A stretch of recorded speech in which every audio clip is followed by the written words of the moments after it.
Анастасия. Сегодня я буду рассказывать у меня будет обзорная лекция о том, как жить в путешествиях. Если не слышно, то можно сесть будет поближе. Вот.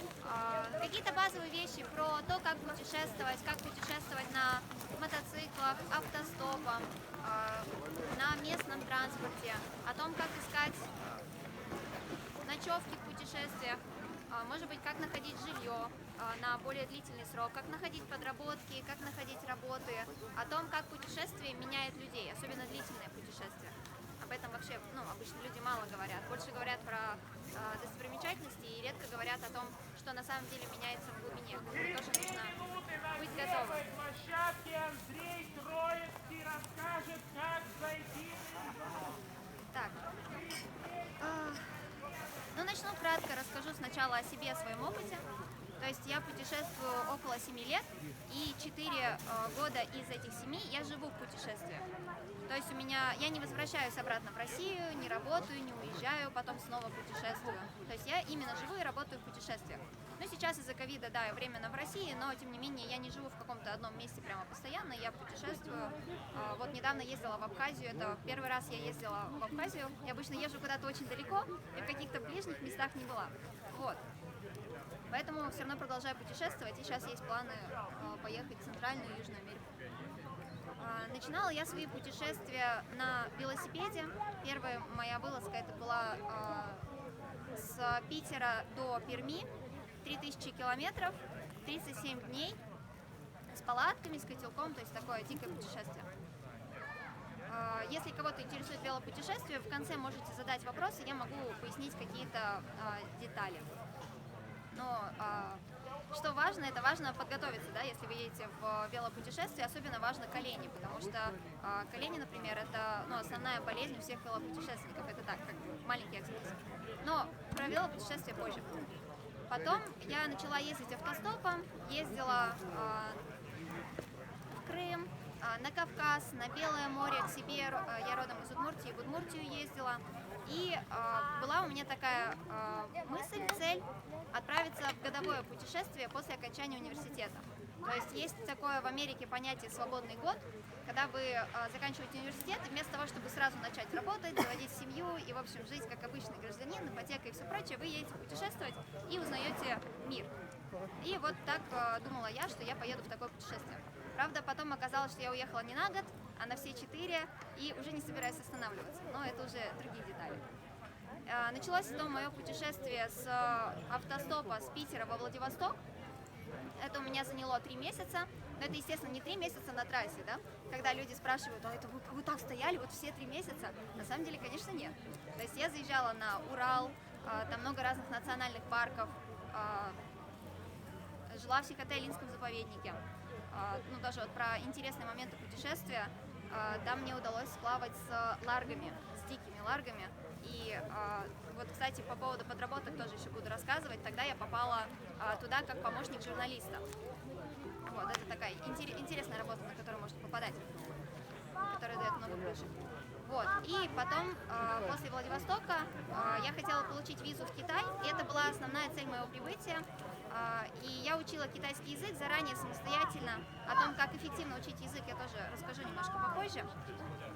И к тому времени, да, я уже немножко знала китайский язык, что-то понимала в китайской культуре, очень хотела заехать в Китай. Но пока я ехала эти 3 месяца, визовые правила изменились, и в Китай меня не пустили. Там сменился консул стал злой, и нужно было возвращаться в Москву, что, естественно, было невозможно. Поэтому я полетела в Гонконг, и тут у меня отключили все карты, заблокировали. То есть я заранее предупредила банки, что я уезжаю, что в Гонконг, что вот как вот такие-то числа, не блокируйте мне карты. Я прилетаю, первая же транзакция меня сразу блокируют. Но поскольку я поехала именно в такое, как сейчас говорят, бюджетное путешествие, то я все равно планировала там работать, и я решила, что это мой шанс. И вот у меня заблокировали карты, у меня нет возможности ими пользоваться, и в принципе, и ладно. И с тех пор я начала, получается, уже работать и жить в путешествиях. Потом с Гонконга я поехала в Таиланд, полетела, заработала на билет в Гонконге. И потом уже ездила автостопом в Таиланд, Малайзия, Лаос, Мьянма, Вьетнам и потом заехала в Китай. Концепция моих путешествий заключается в том, что я живу в конкретной стране. То есть я приезжаю, путешествую, езжу автостопом, знакомлюсь с людьми. Потом я чувствую, что, например, вот эта страна мне нравится. Я остаюсь и пытаюсь стать местным жителем. То есть я погружаюсь в культуру, я учу язык, и я стараюсь найти какую-то работу, чтобы я, как и все люди, ходила на обычную работу рано утром, и тогда вы гораздо больше понимаете о стране. Потому что если только путешествовать автостопом, мы, естественно, понимаем намного больше, чем понимают туристы, которые отдыхают только на пляже, да? Но когда я начала работать в странах, я обнаружила вещи, которые до этого я не могла увидеть.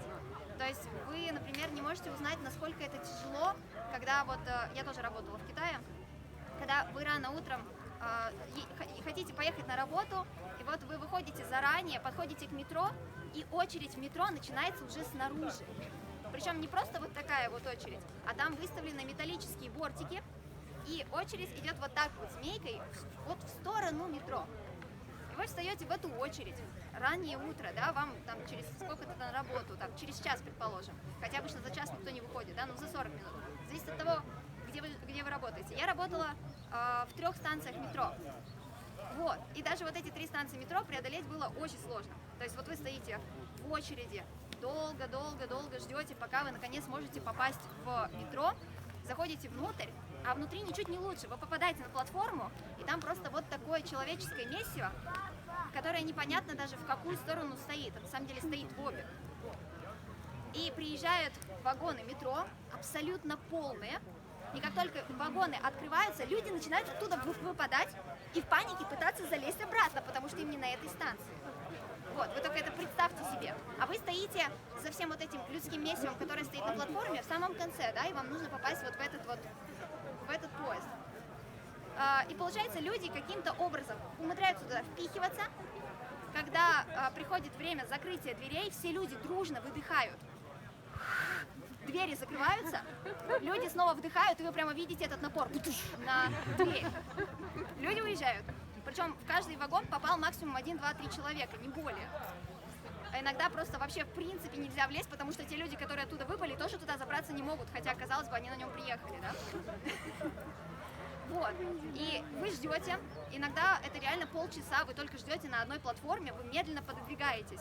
Вот, наконец, вы у заветных дверей, приезжает поезд, двери открываются, начинают выпадать люди, да, вы понимаете, что вы не можете туда попасть, а люди сзади, они тоже ждут полчаса, и они очень волнуются, потому что в Китае, если вы опоздаете на работу, ну, если иностранец опоздает, ему, предположим, еще ничего, но если опоздает китаец, там настолько большая конкуренция, что просто они возьмут кого-нибудь, кто захочет вставать за 2 часа раньше, но успевать на работу, абсолютно пофигу. И поэтому все очень дорожат своей работой, и поэтому люди сзади волнуются, они начинают напирать на вас, и вот перед вами открываются двери, оттуда выпадают люди, а в следующую минуту вы понимаете, что вы уже в середине вагона, в каком-то вот таком состоянии, абсолютно не способны дышать, но зато и упасть тоже не можете. Вот в таком завислом положении двери закрываются, и начинается следующая фаза.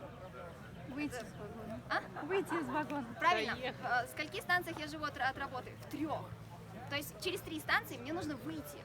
Так вот, вот этих 3 станций ровно хватает, чтобы из середины вагона, из такого состояния попытаться подобраться к дверям. Это очень сложно. Вот вы подбираетесь к дверям, а поскольку люди туда, ну вот такими вот пачками запихиваются, там происходит давка, люди кричат, маленькие девочки, которые там работают, я думала, почему работают маленькие девочки-китаянки в метро вот такие, они же ничего сделать не могут. А потом поняла, чтобы они там работают именно такие, чтобы они не занимали много места. То есть они вот такие вот маленькие девочки, которые говорят: пуяоди, не толкайтесь. А когда люди выдохнули и двери закрываются, если кто-то выдохнул недостаточно, они его еще подпихнут, чтобы двери точно закрылись. Ну так вот, и когда вот эти люди пытаются попасть в вагон, они иногда двери ломают. И вот один раз я приезжаю на свою станцию, внутренние двери открываются, а внешние нет, они сломаны. А тебе нужно, ну, из центра вагона к дверям вам нужно 3 станции, а от одной двери к другой двери 6 станций. Ну, то есть это же ужасно, да? Вот. Ну и люди просто начинают выламывать двери и просто выходить на улицу, наружу, на платформу вот таким образом. В общем, это смотрится, конечно, так себе. Вот. И когда вы просто путешествуете автостопом, вы не можете понять, почему в метро, даже не в час пик, люди ведут себя как звери. Вам кажется, ну почему? Вот только на поверхности они были такие все хорошие, милые, пушистые. Но заходите в метро, люди сразу с дикими глазами берут вот так вот, толкаются локтями, бегут. Как только открываются двери, там главное пустые вагоны, да? Ну то есть это не час пик, это просто обычное метро, там в середине дня. Открываются двери, там пустые стулья, но народ забегает, занимает места и такой счастливый оглядывается по сторонам. А кто еще успел? А я молодец. И вы думаете, почему? В чем проблема с этими людьми? Когда вы начинаете работать и спускаетесь рано утром в метро, вы все понимаете. И понимаете еще даже больше про все это дело. Вы видите реальное отчаяние людей, которые пытаются попасть на работу, и вы понимаете, что это действительно, что за опоздание действительно будет что-то плохое, раз такая огромная толпа, и всем не наплевать. Вот. И гораздо больше проникаетесь тем, что происходит. Но это только один маленький пример. На самом деле их очень много. Вы видите, что происходит, какой деловой этикет, как относятся к работникам, как относятся к иностранцам работникам, как относятся к обычным работникам, какое взаимоотношение между начальством и подчиненным, и это тоже очень много говорит о культуре. Потому что в разных странах это абсолютно по-разному происходит. Вот. И получается, что я предпочитаю жить в этих странах, как я уже говорила. Поэтому я жила 4 месяца в Таиланде, 4 месяца в Лаосе. В Китае я жила 1,5 года, и в Турции я жила полгода. Но Турция, правда, была не совсем моим сознательным выбором. Я там застряла во время пандемии, вот сейчас, в 2020 году. Тоже потом, если будет интересно, могу что-то тоже про это рассказать. Ну и тоже путешествовала еще по Европе автостопом, тоже было дело. Это вот вкратце о моих путешествиях. Теперь о том, как жить в путешествиях. И первый главный вопрос, который возникает у людей, которые собираются жить в путешествиях, они спрашивают, а как зарабатывать? Ну, естественно, все водители, которые подвозят автостопщиков, они тоже начинают спрашивать, а вас кто-нибудь спонсирует? А у вас там, наверное, есть клуб? Вообще, как вы зарабатываете, да? Ну, на самом деле, да, вы все знаете, нас никто не спонсирует. Но не обязательно работать в своей стране, потом ехать, очень бережно тратить деньги, возвращаться и снова работать. На самом деле, вот спустя эти 4 года я могу сказать, что в России даже работается немножко сложнее иногда, местами. По крайней мере, оплата труда, там ниже, чем в некоторых странах. Есть еще какие-то моменты, там, хамство, например, на работе, да, отношение к сотрудникам такое, гораздо более плохое. В разных странах можно работать по-разному. Самое первое, что обычно делают люди, которые едут путешествовать и не умеют совсем ничего, они могут стритовать. Ну, вы все знаете, что такое стрит. Это игра, это выступление на улице. То есть кто-то играет музыку, кто-то выступает с акро-йогой, кто-то крутит паи, например. Кто-то продает свои книги, кто-то делает украшения. Это, так сказать, первая базовая ступень, когда вы ничего не умеете, можно делать это. Но единственное, только нужно узнать, можно ли это делать в конкретных странах. Потому что, например, в Макао нельзя делать, вас могут депортировать. Еще в Индонезии, по-моему, тоже нельзя. Вас могут депортировать, оштрафовать, разные бывает. В Таиланде раньше было можно, сейчас за это сажают. Но тоже нужно быть осторожным. Но это такая, самая базовая вещь. Потом есть сезонные работы. Это вот если вы уже чуть-чуть что-то знаете о путешествиях, и вы, в принципе, в курсе, что работа есть везде, ее везде можно найти, да? Сезонные работы есть разные. Можно собирать апельсины, клубнику, можно стричь мяту, можно стричь кустики конопли в США, и за это даже выдают легальную визу. То есть вам дают легальную визу на то, чтобы ехали стричь кустики конопли в США. Вот. И хорошая оплачиваемая работа, если вы стрижете именно кустики. И больше ничего не делаете. За эту работу платят, по-разному. То есть бывает, если там, например, в пересчете на рубли, в зависимости от страны, то есть в странах победнее могут там платить, например, 200 рублей за ящик. Таких ящиков вы можете собрать достаточно много. Там за день вы можете заработать от 1800 и выше, зависит от того, собираете ли вы апельсины, например, вот так, или вы собираете их вот так, да? Например. Вот. Но в зависимости от того, какая это страна, где-то это может быть более высокооплачиваемая работа.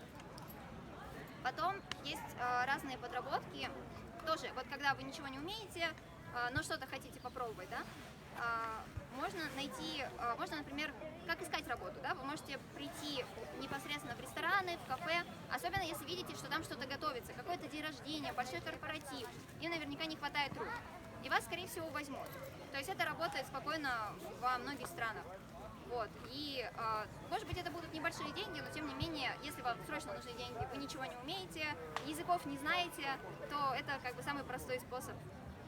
Как минимум на кухню мыть посуду возьмут, да, или еще как-то. Есть у меня друг, у которого очень много физической энергии, и если он не работает, то все от него сразу же устают. Он очень хороший человек, но он просто настолько подвижный, что все такие: пожалуйста, найди работу. Вот. И он еще очень любит горы. И как-то он приезжает в горы и узнает, что вот есть турбаза, люди ходят в гору, возвращаются обратно, и многие ленивые люди не хотят тащить рюкзак. А он обожает таскать рюкзаки, он обожает горы, и у него очень много физических сил. И он такой: а может быть, я потаскаю рюкзаки? И его еще и бесплатно на этой турбазе прописали, у него там горячие источники, горы в неимоверном количестве, хорошая физическая разминка, потому что он все равно качается, а тут как бы вот, пожалуйста, да, покачался. Вот. И для него это, например, была идеальная подработка. То есть она не подойдет одному человеку, но другому человеку она будет, например, идеальна. Потом, если вы уже что-то умеете, то есть, например, вы обладаете английским языком, а лучше вы обладаете английским и хотя бы зачатками местного языка, то можно попробовать попасть на какие-то выставки. Если, конечно, эта страна не самая бедная, и там бывают какие-то выставки, особенно международного масштаба, на них можно попасть на совершенно разные работы, да, кто-то идет туда техником, что-то собирает. Я, например, туда обычно попадаю в качестве помощника видеооператора, помощника журналиста. То есть в вашу обязанность там входит, например, устанавливать человеку микрофончик, вот эту такую штучку, сюда вы кладете, да, объясняете человеку, что ему нужно сказать, подготавливаете его к интервью, выстраиваете там свет, например, ну, знаете, вот такие базовые вещи. Или, например, вам нужно сходить по выставке и пофотографировать, потому что главный фотограф, он занят там определенной экспозицией, которую ему нужно сделать очень хорошо. А вы просто для того, чтобы там еще что-то было на других фотографиях, ходите и тоже, да, фотографируете экспозицию. Вот. Ну, разные такие подобные вещи. Например, вот так в Психотэ-Илинский заповедник я попала как помощник журналиста. В Психотэ-Илинский заповедник вообще попасть не очень просто, потому что он сильно платный, и туда как бы не берут просто людей, но туда берут волонтеров из вузов, всяких охотоведов, например. И их берут с прицелом, что, возможно, кого-то они оставят работать на потом. Вот, поэтому левому человеку туда тоже не пробиться, туда берут именно вот студентов. Но понадобился журналист, который написал бы о работе вот этих студентов. И поэтому взяли журналиста, и я пошла туда как помощник журналиста. Тем более, что в заповеднике там лучше не ходить одному, то есть всегда лучше ходить как минимум подвое, ну там определенная инструкция, и мы встречали разных диких животных. Вот. И тогда как раз у меня получился такой опыт, что я искупалась с ларгами, ну знаете, это такие тюлени дикие, они там были абсолютно не пуганые, и я не знала, можно, нельзя с ними купаться, они вообще там, не знаю, едят людей, не едят людей, но я думаю, что я вроде бы никогда не слышала, чтобы чтобы ларга съела человека. Я думаю, если она меня съест, то хотя бы это будет почетно, я буду первой. Вот, да, поэтому я плавала, и они были очень любопытными, то есть они меня не боялись, они все спустились в воду, кружились вокруг меня. Ну, вы представляете себе ларги, это такие очень милые мордочки с такими огромными глазами, часто делают еще игрушки такие, да? Вот, и они так выныривают, на тебя смотрят и фыркают. В общем, очень здорово. Но, с другой стороны, это может быть страшно, потому что вы находитесь в водной стихии, и если вы им не понравились, ну, как бы, вы вряд ли выберетесь на сушу. Это может быть проблематично. Поэтому, да, быть надо осторожнее в этом плане. Еще, например, также я работала в Китае на выставках, и так совершенно случайно я попала на аэрокосмическую выставку. То есть туда приезжают и выставляются с разных стран. Туда выставляют самолеты, то есть там стояли огромные самолеты бразильские со всякими разрисованными птичьими и звериными мордами. Летали истребители разных стран, показывали всякие разные шоу. Туда привезли робототехнику, танки, ракеты, в том числе там была русская экспозиция, там была очень большая экспозиция, и там сидели такие русские академики, и там вот были всякие детали ракет, и это еще такая как бы инсайдерская информация, то есть они это еще только продают, эти технологии. ну, технологии или сами вот эти детали. И в том числе там была прототип станции на Марсе. Тоже такая очень интересная, новейшая штука, которую можно осмотреть. И на эту выставку не пускают никого левого. То есть там выставка идет 4 дня. 3 дня вообще никого не пускают, только те, кто работает в этих компаниях, заинтересованных покупателей, то есть только таких людей. И только на 4-й день продают билеты, но их продают очень дорого, поэтому туда тоже как бы просто кто попало, тоже не попадет. И там такие красные ковровые дорожки. Люди все очень вежливые, потому что все же свои. То есть как бы здесь не может быть кого-то как бы из низкого персонала, да? Никого. Или там кого-то и просто туристов. Тоже не может быть. Ну, почти. Вот, и поэтому все думают, что если вы здесь, значит вы представитель какой-то очень крутой организации. И поэтому с вами очень вежливо здороваются. И, как в Китае принято, вежливо подают визитку 2 руками. Вот таким образом. И там, получается, белые столовые, в которых куча приборов. Вот знаете, вот эти страхи там людей, когда вы приходите и видите кучу приборов, и нужно выбрать, какой вилочка и ложечка есть. Я думала, никогда с этим не столкнулась. Столкнулась. Бывает. Вот.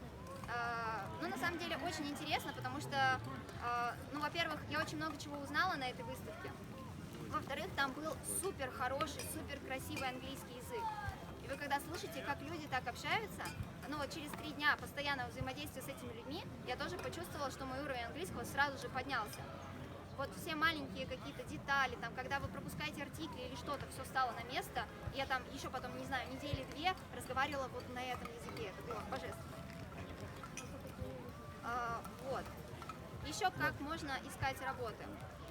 Ну, получается, первое, вы ходите ножками и спрашиваете непосредственно в тех местах, где вы хотели бы работать или где вы думаете, что сможете работать. То есть, например, даже если вы умеете гораздо больше, да, то есть, например, вы хотите работать учителем английского, вы вполне спокойно можете прийти прямо непосредственно в школу в том районе, которая вам нравится, та школа, которая вам нравится, или детский сад, тренинг-центр, институт, и спросить, нужны ли им учителя. И дальше вежливо, получается, вы выдаете им свое резюме. Это вполне возможно. Я так делала, и, ну, там, например, вы проходите по 10 школам, и, ну, 3 из них наверняка вам ответят, и вы можете прийти на собеседование. Единственная проблема, что поскольку вы приходите сами, то люди рассчитывают на вашу большую сознательность, большее погружение в культуру, то есть вы без посредников общаетесь. И, например, меня пригласили на собеседование полностью на китайском языке. Я тогда как-то не была к этому готова, я очень удивилась. Вот, ну как бы, да, у меня есть какой-то китайский, но все-таки я не учила специально вот именно все необходимые словарь для собеседования. Вот. Но это вот получается, что когда вы общаетесь без посредников, происходит так. Еще какой способ, как можно искать работу? То есть вот, например, вы приехали, да, вы начинаете стритовать. И с этой улицы, со стрита, вы можете выйти куда-то дальше. То есть у меня, например, есть друг, он очень хорошо играет в шахматы. И вот он просто садится, ставит табличку, что играю в шахматы за donation, к нему подходят люди, играют и видят, что они не могут его обыграть. Им становится интересно, и они говорят, слушай, у меня тут есть сын, и он хочет научиться очень классно играть. Может быть, ты станешь его преподавателем, вот, или моим преподавателем. И в результате вы уже находите работу. А потом, как сарафанное радио, люди узнают о вас, и вы становитесь репетитором, например. Либо, вот у меня есть тоже знакомая, она очень классно делает украшения, она училась этому в разных странах, как делать вот именно какие-то уникальные украшения. И в какой-то момент она поняла, что она может просто прийти и показать это магазину и продавать, например, через магазин. Тоже возможно. Также о работах вы можете узнать, придя в хостел, самый такой простой, обычный хостел, в который приходит много бэкпекеров. То есть можно посмотреть там на букинге, например, какой самый популярный, какой самый недорогой. Вы туда приходите, и там на ресепшене обязательно такой местный, который очень хорошо разбирается в английском, ну, очень хорошо говорит по-английски, поговорил уже с сотней тысяч бэкпекеров, и он все про всех знает. И он вам расскажет, где сезонные работы, где какие-то подработки, и вы сможете найти применение своим навыкам. Применение вы можете найти совершенно разным навыкам. То есть, например, вы умеете чинить байки. Прекрасно, в Азии полно байков. И, в принципе, если вы хорошо умеете их чинить, вас вполне могут взять в мастерскую. А если вы еще и понравитесь, то вам еще и сделают длительную визу и скажут, все, оставайся, брат, сват, все, живи здесь. Вполне спокойно. Вот.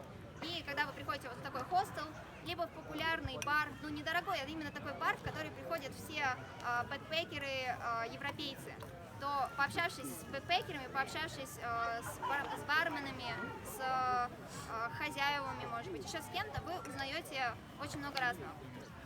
Но к тому же вы узнаете не только о работе.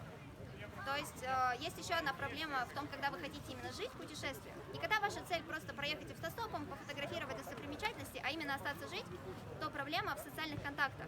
То есть у вас социальных контактов не так много. И на то, чтобы расширить, чтобы у вас стало больше социальных контактов, чтобы у вас появились там друзья, чтобы вы попадали на какие-то интересные мероприятия, встречи, работы и прочее, вам нужно, чтобы вы знали многих людей, многие люди знали вас. И вот это неплохо получается, например, делать через улицу, да? Многие люди стесняются просто показать себя. Но, например, у меня был такой эксперимент, я просто, когда шла по городу, там куда-то с рюкзаком, мне нужно было передвигаться, я на рюкзак вешала табличку, что я автостопщик, точнее, что я путешественник, и что я буду рада познакомиться с людьми. И люди, которые до этого стеснялись подойти, потому что, ну, а мало ли, так, ну, человек вроде интересный, я вижу этот рюкзак, я вижу там, что вот прям по всем параметрам видно, что путешественник, но подойти страшно, да, мало ли он скажет, что ты ко мне пристал. Вот, а тут он еще и видит табличку. Тебе сразу подходит очень много людей и завязываются очень интересные знакомства. Сейчас про эти знакомства еще позже немножко расскажу. Закончу тему про работу и перейдем к этому. Еще как можно искать работу.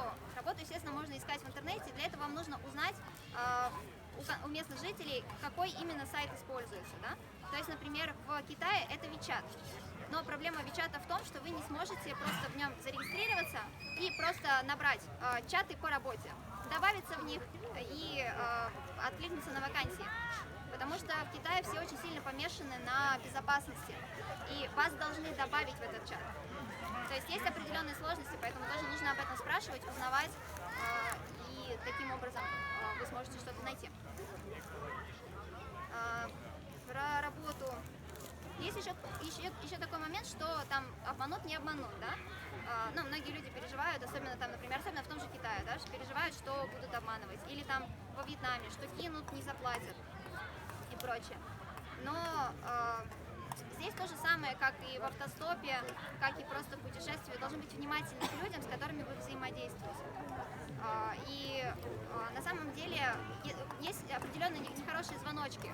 То есть если вы, например, общаетесь не с тем, кто вас устраивает на работу, а с какими-то посредниками посредников, то это уже повод задуматься, да? То есть вы должны непосредственно познакомиться с своим начальником. Вот. И какие-то моменты прояснить, посмотреть, если люди, которые уже работали до вас здесь долго, работают ли они здесь, либо здесь никого нет и все только новенькие. Если новенькие, то, наверное, на вас опять натравят какую-нибудь облаву, и вы будете депортированы, никто вам не заплатит. Да? То есть, есть определенные факторы, на которые нужно обращать внимание. И получается, главное в этой основе лежит внимательность. Про работу пока закончили, будут вопросы, задавайте. По поводу жилья, и социальных контактов, и всего такого. Про социальные контакты, вот как раз я рассказывала про табличку. Я путешествовала также вот с рюкзаком с табличкой, и ко мне подошел человек, пообщался с такой интересно, хорошо, очень интересно, уехал. Потом возвращается со всей семьей, привез жену и 4 детей. Мы с ними всеми познакомились, задружились, они все посмотрели, что я нормальная. Я стала их 5-м ребенком. И они мне сделали такое предложение, что типа поехали с нами через всю страну. Нам нужно заехать сюда, повидать таких-то родственников, здесь нам нужно повидать таких-то родственников, и потом наш дом находится вот там-то. Я проехала реально через всю Малайзию с этими людьми. И я стала их 5-м ребенком в процессе этого путешествия. Мы заехали в деревню к родственникам жены и готовили там всякую национальную кухню. Например, чопкодо мне очень понравилось. Это делается из бананов, такие шарики. Или, например, я сама волейболистка, я очень увлекаюсь волейболом и всем с ним связанным.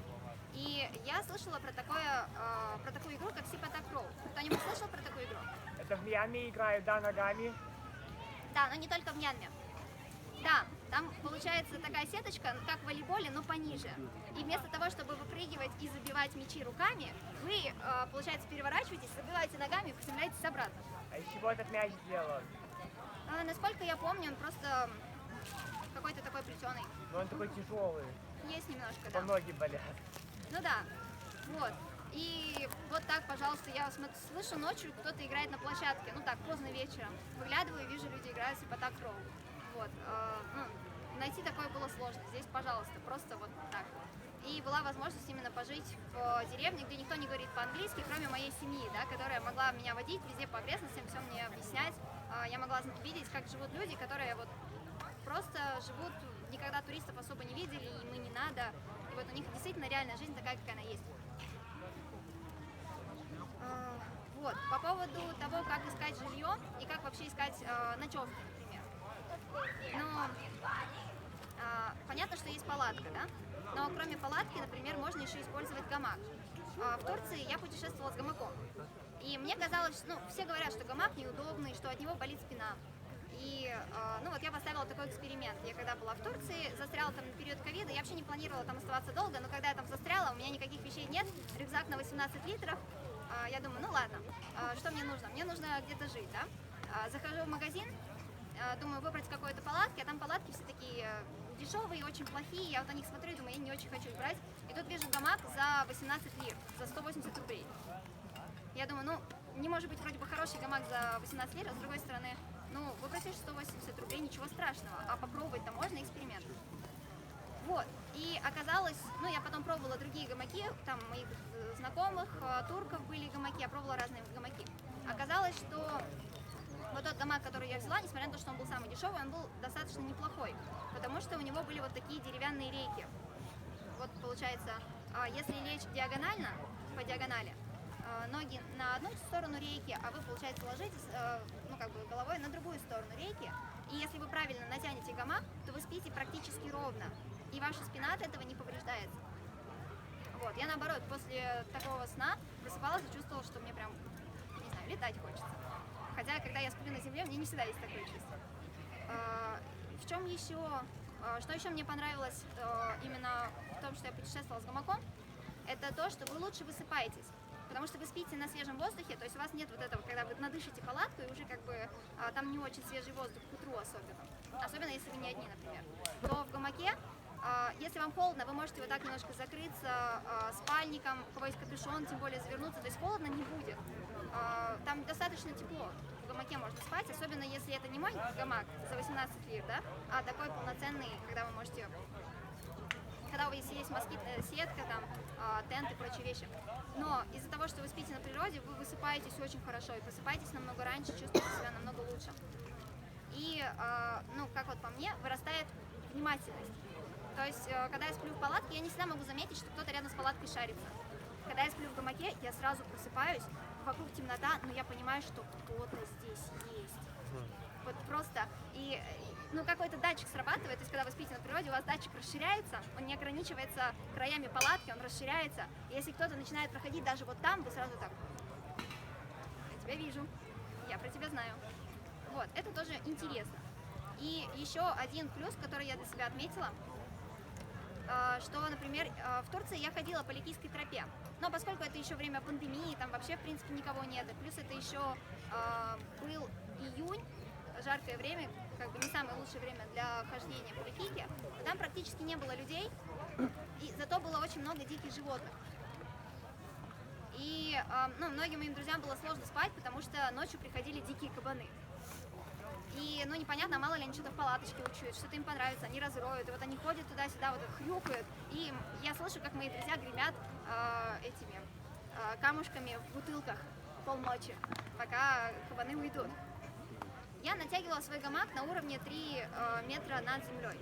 Это немножко, конечно, сложно, надо приноровиться, но потом вы привыкаете, что вы просто ищете определенные деревья. То есть либо вы ищете вот такое дерево, как бы U-образное, то есть вы на него забираетесь и потом еще вот там устанавливаете, как раз получается 3 метра над землей, вас вряд ли кто достанет.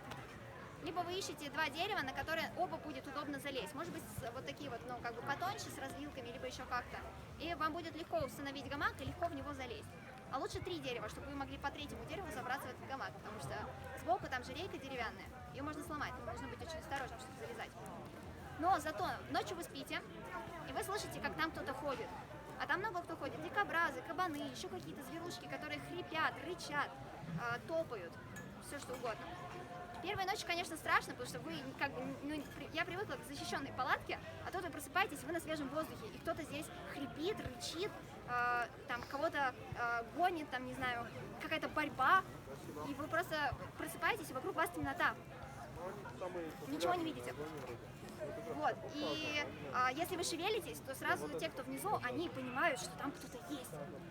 Вот, и на вас сразу же тоже, как вы прям физически чувствуете это внимание, напряженное внимание животных. Естественно, они начинают тоже на вас рычать, потому что им страшно. Вот, но если вы действительно высоко натянете гамак, они ничего вам не сделают. Они до вас просто не дотянутся. И через пару ночей я вообще спала совершенно спокойно. Я просыпаюсь, слышу, что они там внизу уходят, я думаю, ну ладно, пусть ходят. И поплыла дальше. И слышу, как мои друзья там гремят, потому что они-то на земле, их-то могут достать, а меня нет. Вот. Еще по поводу именно вписок. Ну, то есть, да, про каучсерфинг мы все знаем, но его, кстати, вот я не пользовала активно. Ну, как-то, не знаю, мне каучсерфинг, в целом, конечно, это клево. Правда, сейчас он стал платным, но в целом, конечно, это клевая идея. Но когда вы пишете человеку, все равно иногда остается такой момент, что этот человек, вы не знаете, что это за человек. Может быть, он будет интересным, может быть, он не будет интересным. Может быть, он будет опасным, может быть, он не будет опасным. Все равно через сайт это иногда бывает сложно проверить. Иногда нет, вы видите кучу отзывов, видите, что за человек, вам сразу все понятно, но не всегда. Но когда вы непосредственно вживую общаетесь с человеком, вы видите, что это за человек. Ну, по крайней мере, не знаю, я вижу, да, что вот этот человек такой, в принципе, ему можно доверять, вы видите, что вам с ним интересно. Поэтому я предпочитаю вписываться с улицы. Например, чаще всего я это делала в Гонконге. Потому что Гонконг это, ну, как бы вы представляете себе, это куча небоскребов, в них очень маленькие квартирки, иногда прям совсем-совсем маленькие квартирки, то есть иногда, знаете, видели, наверное, такие боксы вообще, в которых люди спят, да, то есть, ну, это прям очень маленькая квартирка, в которой есть только одна, например, кровать, немножко стол, и все, и сразу же там туалет и душ, да. И люди не очень охотно в Гонконге принимают по каучсерфингу, в том числе потому, что очень много запросов. И там, в принципе, тяжело найти на все ночи, чтобы у вас были хосты. Вот, и, ну, самый простой способ, вы ищете какую-то веселую, классную компанию, которая гуляет по набережной. Знакомитесь с этой компанией, то есть тех же людей, с теми же интересами примерно, как и вы сами. Вот, вы общаетесь с ними и спрашиваете, ну вот, я путешественник, может быть, у вас есть знакомые, может быть, еще кто-то где-то, да, вот у кого-то можно вписаться. И часто жилье находится. Ну, естественно, не только жилье, но находятся очень интересные ребята, с которыми потом вы, может быть, будете общаться еще не один год. У меня есть такие друзья с Гонконга, с которыми мы до сих пор общаемся. Классные ребята. И даже к ним можно и приехать и до сих пор, и вписаться в какой-то еще квартире, где-то наверху, в небоскребе, либо наоборот, там есть в Гонконге такое интересное, что он вроде бы такой город, а с другой стороны там много дикой природы. Потому что Гонконг это же не только город, то есть там есть и горы, и водопады, и все, что хочешь. И даже в городе можно встретить диких животных. Ну да, у нас в России это тоже бывает, но здесь представьте себе небоскребы, двухэтажные автобусы, двухэтажные трамваи, то есть вся такая вот движуха, и вы выходите из дома, и тут на вас смотрит дикий кабан. Вот бывает, несмотря на то, что мегаполис все равно вот такой город. И когда вот так вы вписываетесь с улицы в совершенно разные места, ну, тоже такой способ как-то узнать город гораздо лучше, потому что вы проживаете кучу маленьких жизней. То есть вы с этим человеком, которого вы ночуете, с которым вы знакомитесь, получается, проживаете его жизнь немножечко. И вы смотрите, как живут люди здесь, как живут люди там, как жить вот в том районе, а как жить в этом районе. И это безумно интересно, это прямо затягивает. Например, в Лаосе вы можете просто постучаться в дом. Это, ну, как бы это очень просто.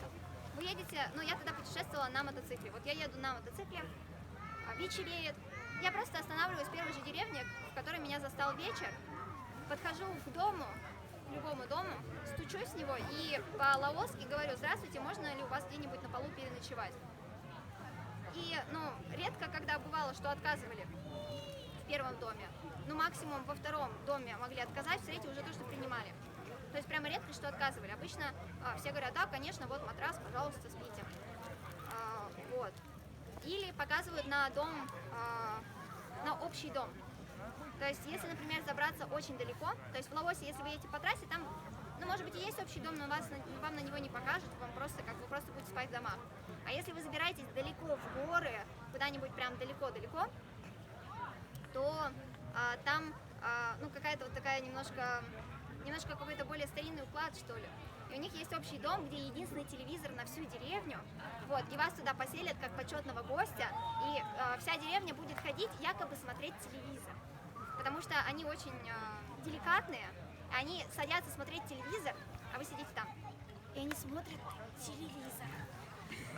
Им очень интересно, но особенно когда вот я, например, девушка, они как бы, ну, считают это некультурным, вот взять и со мной так поговорить, поэтому они сидят вот так, что типа очень интересно, ну как поговорить, никак. Вот. Что еще про ночевки? Про то, как, например, искать свое жилье, если вы остаетесь в какой-то стране. Ну, во-первых, да, вы можете найти русскую общину и спросить у русских ребят, тем более, что если вы не остаетесь жить в этой стране, а просто путешественник, то, ну, люди гораздо более лояльно относятся.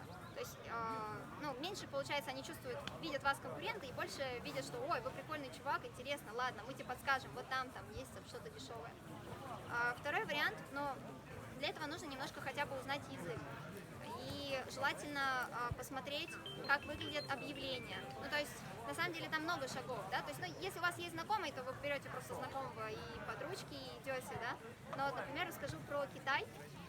То есть я знаю китайский язык, я выбираю объявления, но на самом деле эти объявления прочитать достаточно легко, они все стандартные. И главное, просто в интернете вы можете насмотреться на эти объявления, да, то есть сделать некую насмотренность. То есть посмотреть там 10-20 объявлений, они в принципе все типичные. И вы, ну, и перевести там какие-то иероглифы, у вас станет понятно, что это вообще за характер объявлений. То есть есть объявление, которое посуточная сдача, например. Это такая маленькая, темная, невзрачная, грязная комнатка, вот. Ну и там как бы надолго поселиться будет дорого, да. Есть какие-то объявления, но они тоже как-то, вот когда у вас будет насмотренность, вы поймете, что вот это от реального владельца, а вот это вот какое-то слишком типовое, без каких-то вот деталей, это именно от агентства. В Китае, например, важно, чтобы комната не была на первом этаже. Но зависит на самом деле от того, сколько у вас бюджет, но если вы хотите пожить реальной жизнью, вот, реальной китайской жизнью, то есть не снимать вот эти вот апартаменты за 45 тысяч для иностранцев, в центре города в вылизанной квартирке, но абсолютно неинтересно, а хотите пожить прямо вот как живут китайцы, то вам нужно прийти вот непосредственно в такой, ну как бы такой полутрущобный райончик. То есть это на самом деле не трущобы, это просто деревеньки, которых поглотили города. И поэтому там вот такие вот узкие улицы, в которых иногда тяжело разойтись двум людям и невозможно разойтись двум байкам, которые всегда темные, даже несмотря на то, что в Азии солнце, оно очень сильное, и такое чувство, что оно на тебя падает и прямо давит на плечи вниз, настолько оно сильное. Но когда вы идете вот в этих улицах, там темно, потому что они узкие, и там начинаются такие, даже не балкончики, а просто решетки на окнах, и на них обязательно что-нибудь там еще висит, и в результате вообще солнца не видно. Вот, и там еще люди всякие помои выливают, бегают крысы иногда, бывает, по вечерам. Они могут быть вообще очень большие, но на самом деле они сами вас боятся. У меня однажды такая крыса врезалась, я просто шла, и она так из-за угла тоже бежала, она в меня врезалась, испугалась больше и убежала там быстрее, чем я вообще успела сообразить, что это была крыса. Ничего страшного, на самом деле. Вот. Но зато там вы действительно увидите вот реальную жизнь, как живут китайцы, и что-то тоже прочувствуете. Но там главное не снимать на первом этаже, потому что все эти крысы будут вашими. А там это тараканы будут вашими. Там можно снять за 5-6 тысяч в месяц. И это будет ваше жилье, это не будет одна комната. Да, рублей. Я перевожу на рубли. Это будет именно отдельное жилье с отдельным входом. У вас будет комната, супер маленькая кухонька и туалет с душем. Вот, 5-6 тысяч. А там горячая вода. Это деревянка. Да, в принципе, есть. Ну, там, может быть, иногда нет, не на всех объявлениях написано, но просто такие объявления, звоните, и все. И не надо. Вот, а так нет, обычно все ставят там, как минимум, вот эту нагревательную штуку. Есть такой момент. Вот, чуть-чуть подороже, например, 16 тысяч, это будет уже с гостиной. То есть у вас гостиная, отдельно спальная, кухня побольше и там туалет совсем. В принципе, можно найти и дешевле варианты, просто надо очень много смотреть, потому что это достойный вариант. Вот за 16 более-менее достойный, если имеется в виду с гостиной. А если там какой-нибудь за, там, например, 10 тысяч с гостиной, то, скорее всего, это будет просто очень страшное помещение. И лучше уж тогда возьмите за 6-7, но такую отдельную свою комнату с отдельным входом, она будет намного лучше выглядеть. Хотя, казалось бы, да, вроде дешевле. Еще есть такой момент, что в Китае у вас нет времени на подумать, когда вы берете жилье. Потому что в Китае жилье снимается очень быстро. То есть вы пришли, вы, например, посмотрели, вроде бы неплохое жилье, но вам нужно подумать, вы там еще хотите понять, будете ли вы все-таки здесь работать, не будете, вы говорите, ладно, дайте мне срок до завтра, я подумаю. Вот, вы выходите, следом за вами заходят какие-нибудь китайские студенты, и она уже снята. Все, если вы вышли, вы уже не вернетесь. Но в том числе это связано не только с тем, что это происходит быстро, а в том числе с тем, что китайцам неудобно говорить «нет». Ну, это не принято, это некрасиво. Они роняют ваше лицо, когда они вам говорят «нет». Поэтому они говорят «да», но это «да» означает «нет». И поэтому вы говорите «да, мне нравится жилье, я завтра вернусь». Это значит, вы не вернетесь. Вот. То есть китаец будет думать, что это означает «нет». Или, например, такой момент тоже культурный, забавный, что вы, например, пообщались с человеком, вам супер интересно, и вы говорите, давай еще увидимся, и человек такой, да, давай, вот, давай, вот, все, созвонимся, встретимся, он такой, да, это значит нет. А если человек, да, если человек сказал, да, я свободен в следующую среду, вот это да. Это конкретно. Да. То есть если просто да, то это нет. Если просто да, то это нет. Должна быть прям четкая конкретика. Вот. А в случае со съемом жилья, то нет, это нет. Если вы вышли за порог жилья и не оставили никакого взноса, что это ваша квартира, это нет. Однозначно. Вот, такой момент. Педантичность. А? Прям как немцы педанты такие. Ну да, есть такой момент. Так, что еще рассказать? Про жилье вроде бы все. А коммунальные какие платежи или... А про еду, про... Да, нет, коммунальные платежи есть, но они очень маленькие. Но зависит опять же от того, вы живете в трущобе, либо вы живете в таком полноценном районе для иностранцев. В районе для иностранцев вам надо будет платить за парковку, за мусор, сбор за облагороживание сада и прочее, это набежит. Вот, если вы живете в таком, в обычном районе, ну я платила что-то там, ну может, по-моему, я платила даже меньше 1000 рублей за месяц. А про гардены расскажи. Гарден же не совсем для иностранцев, там более-менее, но мне понравились гардены в Лондоне. Не, ну да, ну просто как бы зависит на самом деле от того, где ты живешь. Там причем, да, они вовсе не для иностранцев.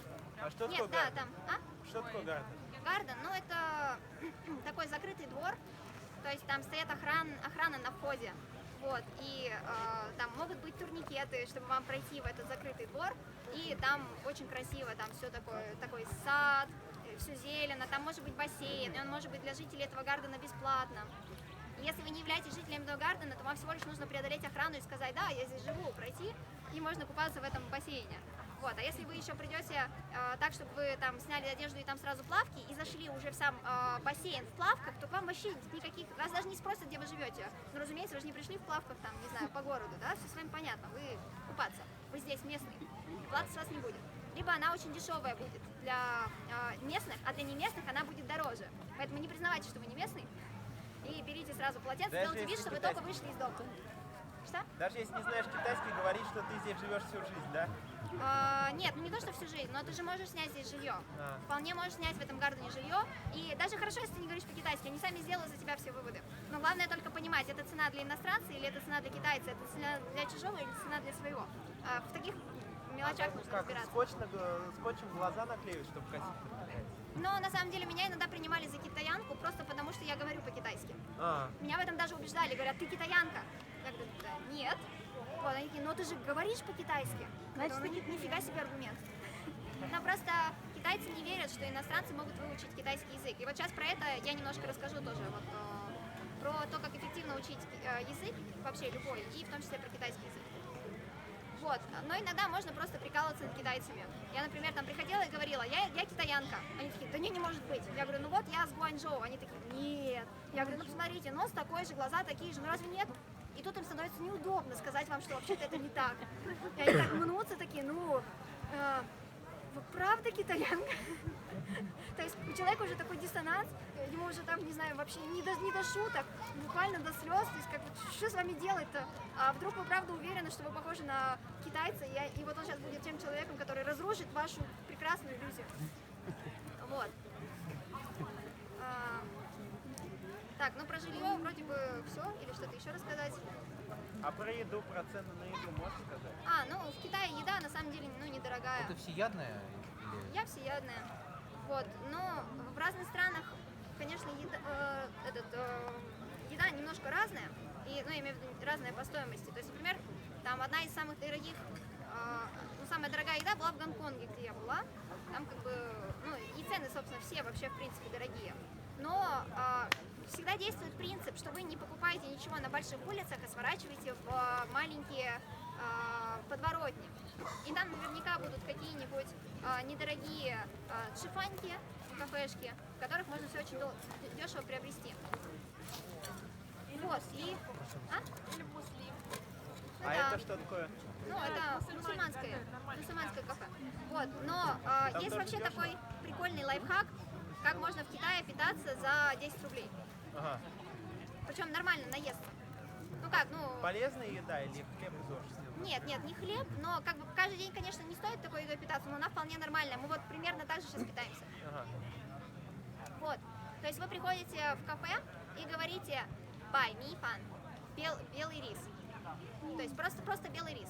То есть если вы скажете просто рис, то это будет именно блюдо, то есть там оно будет с овощами, либо с чем-то еще, то есть это будет блюдо. А если вы скажете белый рис, то это добавка к блюду, это просто плошка с рисом, с белым, которая стоит 1, ну максимум 2 юаня, то есть 10-20 рублей максимум, больше не стоит. И эту плошку можно добавлять бесконечно. Вот. И второе, что вы просите, это синтхан, бульон. Он бесплатный. В разных кафешках по-разному, но где-то он есть прям супер наваристый, супер вкусный, он там может быть с имбирем, то есть такой прям вот очень классный, еще им очень хорошо лечится, кстати говоря, потому что он такой прям, иногда в некоторых кафешках прям имбирный, классный.